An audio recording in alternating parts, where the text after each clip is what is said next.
watching Property TV.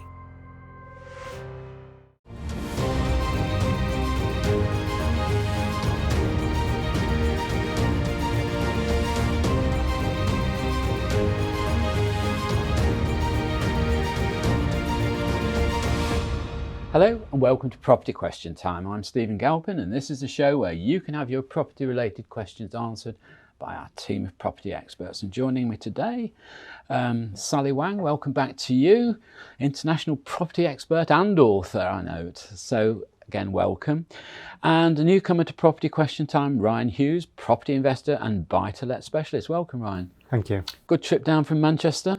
Very good, thank you. Good. Well, that's great. I expect you're really looking forward to HS2 and paying the exorbitant price for no doubt the tickets will be, but but you'll be here half an hour quicker anyway. That's the main thing. Okay, well, we'll get straight on with the show, and Sally, you're going first. With rental levels rising across the UK, do the panel think that this will regenerate investment from overseas purchasers, particularly from the Asia Pacific areas? A short answer is yes, definitely. Because during the COVID period, for the overseas investors to buy investment properties in the UK, they're mainly looking at two aspects. One is the rental return, the other one is the capital gain. So during the COVID period, we all know that the rental has dropped dramatically. I'm not sure about in north of the England, but in London, central London, some of their areas were looking at 15% to 25% of the rental drop during the worst time. So if we divided the overseas investors into two different groups, one of the group is that they are familiar with the UK property market. They have the confidence here, and then they believe the market is going to bounce back. Those are the people, they were thinking, okay, even when I lose the rent for this year or next year, I believe the rent will bounce back. So they will take the time as opportunity. They still keep buying because they believe they can buy some bargains. So these people still stay. But the other group of overseas investors, they'll be like, first time enter the market. They will become very worried because they'll be like, okay, I invested so much money on this property overseas, and the rental that I get is really low. And I don't know when this pandemic is gonna end. Then there's other factors of uncertainty. So where this is going to lead to, then they become worried, then they confused, and then they just feel like, okay, let's wait and see what we're going to do next when the situation clear. So this group of people, we lost them from the market. Now it's really nice when the rental kind of bounce back because from this they say confidence. The confidence is, okay, UK market, the property market bounce back really, really quickly. And we know last September and October, we actually achieve a higher rent compared to the pre-COVID level. So this gives them a huge boost. They'd be like, okay, this is a safe market for me to invest in, and I'm going to enter this time. So a short answer is a yes, definitely. But obviously, for overseas investors, they're looking at other factors as well. And this is only one factor. But then to answer this directly question, short answer is yes. Tell me, Sally, with the areas that you're familiar with, the Asia Pacific areas, do people invest in the hope of capital gain rather than income? And do they look at the rental income as simply a way of paying for the holding costs of that property while they wait for a capital gain, or is income the main driver? Okay, so we're looking for the Chinese, because I'm mainly dealing with the Chinese all over the world who buy in the UK. So they always have a must kind of reason to invest in the UK. One of them is either their children are studying here. The other thing is they must diverse the risk of their asset. So those are the two must reasons. For the return, to be honest, the capital gain in the UK is not that high. If you buy right in China or buy in Hong Kong, if you buy it right, you can double your capital growth in probably a couple of years. So here, they can never. I think we better all move, haven't we, Ryan? I think. Yeah. I'll take the good one. We're off. Yeah, but then, so they're looking at the reasons, the education, the kids is going to use this. So for them, it's a long-term family plan. So obviously, they don't want to throw the money away. they will for sure look into the rental return. So when we educate them about rental return, we always tell them, okay, you use finance, and it's a different return. You don't use finance, it's cash. Most of our buyers are cash buyers. They don't want to use a mortgage. Then, here's your rental return. You have a gross rental return, which is your yearly rental income. Then you divide the against your whole buying cost. And then the net is we have to deduct the holding cost, like service charge, ground rent, and income tax and everything. So basically, net return, most of the properties in London, we're looking at maybe 2%, 2 to 3% the net, which is not very high. But for them, because they have this long-term family demand, the kids might use in the future. There's a long lease, 199 years. Most of the properties they can keep in the family. And the kids can use it when they go to school or when they have a job. They have a place in London. So all these factors, they add up. And capital growth, of course, that's a factor they look at as well, because if you buy 2 properties, obviously you want to 10 years later, you make some gain. So that's the analysis we will help them to do as well. We will show them, okay, here's infrastructure, HS2, right? Hopefully it opens in 2029 or 2033, I don't know. But when the Elizabeth line happened on that day, our investor, they're super happy. Because if we buy along the line 3-4 years ago, they know they're not going to double their value in 2-3 years, but they have a higher chance to get some sort of a capital growth. Yeah. So, yeah. Okay. All right, Sally, thank you very much for that comprehensive answer. Ryan, your first question. And this is quite a difficult one, and I'll explain to the viewers why in a moment. But do the panel think that the new regulations re no-fault evictions will have detrimental effect on investment in the buy-to-let market? And I think for those that don't know, we have to go back to the late 80s when assured short-hold tenancies were brought in, and they were brought in to give landlords the opportunity to actually take back properties once they'd let them out after a set period of time. And that was in an attempt to solve the housing crisis, I suppose, that was there at the time, and one that we've still got today. So it does seem to me to be a rather retrograde step to be talking about this, because again, you're going to put landlords off, I would have thought, if they're not going to be able to have their properties back at reasonable times. So what do you think? Yeah, it's a very tricky one for everyone, really. But I think the key is a strong relationship, whether that be via the letting agent and the tenant or the owner and the tenant. I believe there should always be some form of relationship with the landlord and the tenant. COVID was a perfect example of that. It's very much give and take, because you have a landlord that not everyone's a cash buyer that has their own mortgage to pay on the property, and if the tenant doesn't pay, then it's really stuck, because there may be no property at all. So I think flexibility is key, and keeping in close contact with them. I think it's always good to know what that person does as a job, how they may be affected, touching base with them, even if it's not necessarily the rent's been missed, but just seeing how they're doing, what they're up to in their current life, and family position, really. People that are having children, changing jobs, you have to know your property is key to that. That is their base. So for investors, I think the flexibility is, as you just mentioned there with the assured, we're seeing a lot of people offer different variations now anyway, 3 months, 6 months, 12 months. And I think as long as the landlord puts something in place and starts them slow and steady, make sure that they're regularly paying, making sure there's no huge changes to their personal circumstances. The key is the relationship. I agree with you. We've had commercial agents on in particular that have come on and said, well, COVID's been marvellous for relationships, because we had in this country for a long time this business of, institutional landlords, the big ones that owned most of the high streets and most of the shopping areas or business parks and that sort of thing, and all they wanted was blue chip tenants at the highest rent for the longest period of time. And that relationship's changed now. They've had to talk to their tenants, they've had to encourage their tenants.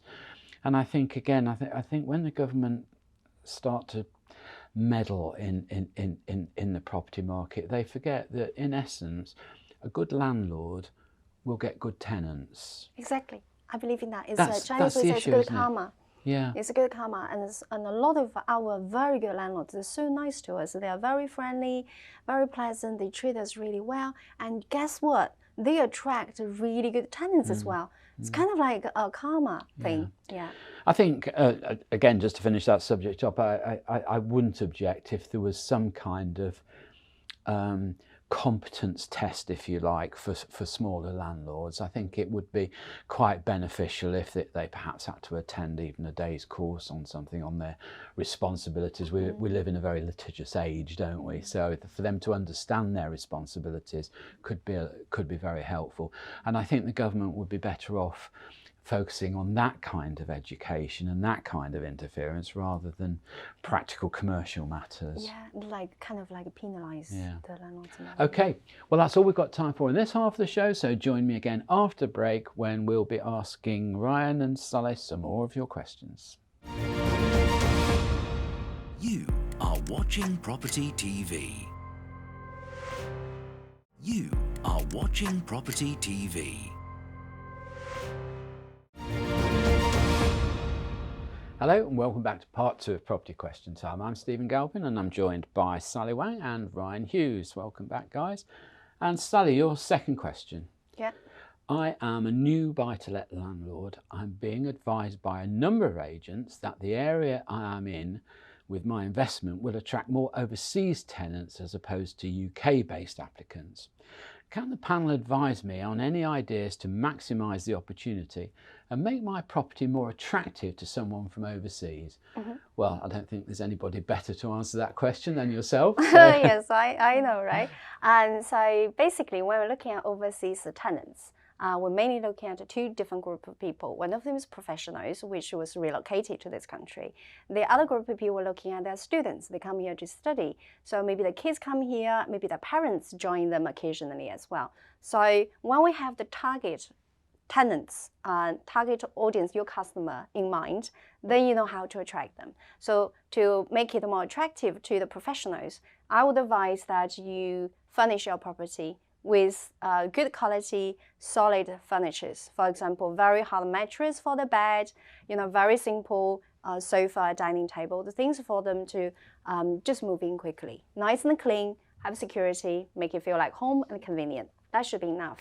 And then the second group, the students, I would advise that maybe when they rent your property, you can change, if you want to attract this kind of people. For example, your property is near LSE, UCL, the universities. So maybe you want to pay attention to your tenancy agreement term. You want to bring the renewal cycle into the summer busy season. So for example, your property completed in December, maybe don't sign a 1-year contract, 12 months AST.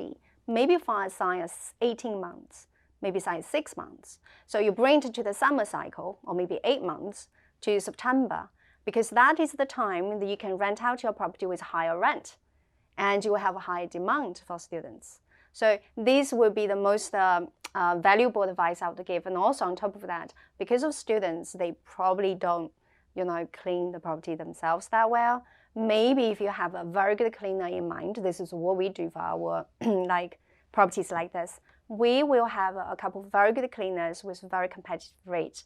When the tenant sign the contract, we would advise them to take on this cleaner, do it maybe monthly or at least quarterly. Clean your place, look after the property. It's good for you, good for the property, good for the tenant. Everybody's happy.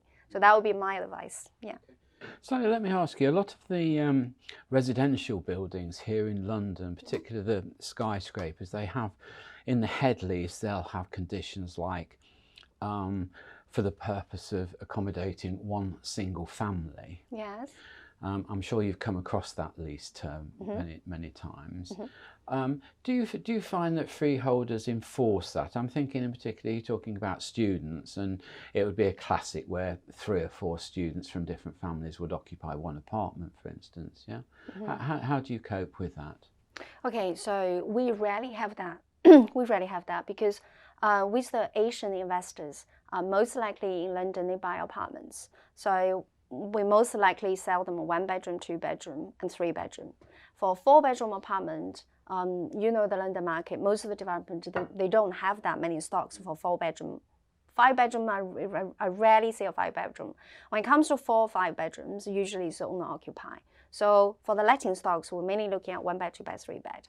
There's no way we're going to put 4 students in 1 3-bedroom apartment. Because so every time when we have a tenant put in an offer, we will give the description to the landlord. We pre-screen the tenants. 3-bedroom, there's no way we're going to put 4 students there. So that is not an issue. I would say 99% of the chance we will encounter. To be honest, no, we have never had 4 students want to rent a property. And on the percentages of bringing business from Asia Pacific areas, what's the percentage split between the student market and the professional market that you talked about? You mean the tenant side or the owner side? On the tenant side, is it 50-50? For our company, 99% of our landlords are Chinese, like from China, Chinese in China, Hong Kong, Singapore, Australia, Canada, everywhere. Our tenants, 90% of them are non-Chinese because our letting and management team, they are like local team, like John, they're all English. We have Italian, French as well. So we don't, when we're looking for tenants, we go with the local market rate. We don't specifically just looking for Chinese. Okay, cool, thank you. Okay, Ryan, your second question. Apart from the obvious difference in purchase price and the factual difference in rental levels that's associated with the purchase price, obviously, do the panel have any thoughts on the main differences in the buy-to-let market between the north and south of the UK? I'm looking for advice on where to invest as a newcomer and want to maximise my chances of business success. I mean, I know from people in London, they'll look at some of the areas in the north of England and think, crikey, this is cheap. But there ain't no such thing as a free lunch, is there? You know, there's a reason. That's the big differentiator for myself. I always advise job creation being the key, where the new companies are, where the commercial properties, not only the residential developments, where these big companies can come and move in, especially up north. We've seen Media City, ITV, BBC, some of the companies moving away from London, looking for cheaper commercial space. And indeed the government. And indeed the government, Amazon, Google, there's a lot of them, the banks, there's a lot of clear signs of where people want more value. And that, to me, reflects on rental and, again, job creation. Okay. I know in your business you have a nationwide spread of your investments and management expertise. Do you find it easier to control and to manipulate rental properties in London as opposed to, say, Manchester or some of the northern cities? I think the northern cities, going back to the job creation, it's listed one day, it's gone the same day. There's such huge demand in the north right now, and with the cost of living rising, it's a good move for people, especially if wages aren't increasing for the rental and cost of living's going up. You have to look at how much rent you're paying, where you are, especially from a lot of people work from home. You know, they don't always need to be positioned now. There's a lot of remote working, which then leads for people using cheaper accommodation, which means you can move away from the actual city where your job has been based, which we've seen a huge rise in tenants moving. I think one of the factors, and in fact we were talking about it before the show, is service charge. Where you have properties in the north and the south, okay, in the north wages are slightly lower than in London. London, the wages are up, so therefore the prices are going to be different. It's just a matter of balance, isn't it? It doesn't really matter. If you're earning more, you can pay more, and if you're earning less, you pay less. But I think the London market has become so fickle with the provision of facilities, swimming pools, saunas, all the rest of it, which whack up the service charge, which then depletes the rental income, doesn't it, or the return, Whereas in the north, I look at various properties that I see being marketed, and they're a lot more, dare I say it, straightforward. You know, it's a block of flats. It's a block of flats. It's not a leisure centre too. So that must have an effect on service charge, bringing it down, and therefore inherently increase the rate of return, I guess. Is that something you find, or? Yeah, a lot of the investors, one of the first questions will be, what's the service charge? And sometimes it's a case of, the pictures look great, the price looks great, what's the service charge? And a big key for people investing up north has been the service charge. I think there's a fine balance of the investor or the landlord being comfortable with the property that they're purchasing, because then in a couple of years' time they go, I wish I'd have got the one with the swimming pool. And it really is swings and roundabouts. It's on the individual of what they want to offer the landlord. Do you know what? I live in a block with a horrendous service charge, and I look at the swimming pool and I very rarely see anybody in it, you know, and yet we're all paying a fortune for it. But look, there we are. I'm going to thank you both very much for coming in today. That's the end of the show. So Sally, Wang, thank you for joining us. Thank you, Steve. Ryan Hughes, thank you very much for joining us too. Great answers to your questions, so well done. Thank you. And I'm Stephen Galpin. Join me again next time on Property Question Time. But before I go, don't forget, if you have any questions for our panels on Property Question Time, get in touch with us, propertytv.uk, and we'll do our best to include your questions. Thanks for watching.